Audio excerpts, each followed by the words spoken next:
Hi guys, আবারও চলে আসলাম আপনাদের মাঝে। আশা করি সবাই ভালো আছেন আর ইনশাল্লাহ সবসময় সবাই ভালো থাকবেন। যারা এখনো আমার চ্যানেলটি সাবস্ক্রাইব করেন নাই অবশ্যই সাবস্ক্রাইব করে দিবেন, পাশে থাকবেন। ধন্যবাদ। আজকে দেখাবো স্টিয়ারিং এর কিছু একটা অপশন নিয়ে।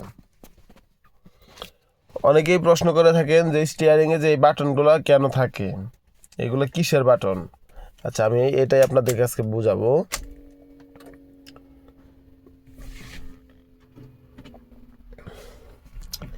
যেমন এখন আমার গাড়িটা ইঞ্জিন সুইচ দেওয়া আছে।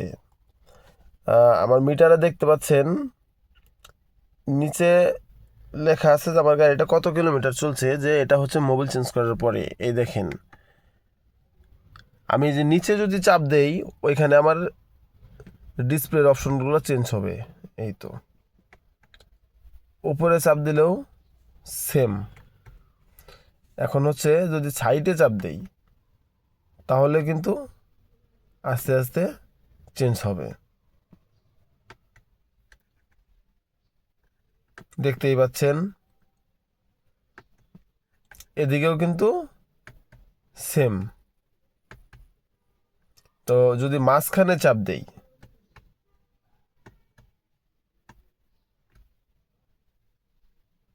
তাহলেও সেম। আর হচ্ছে ক্লিপ, এই ক্লিপে চাপ দিলে আপনার কত কিলোমিটার চলছে এটার টোটাল বের হবে। তো ব্যাক। আজকে এই পর্যন্তই, ধন্যবাদ।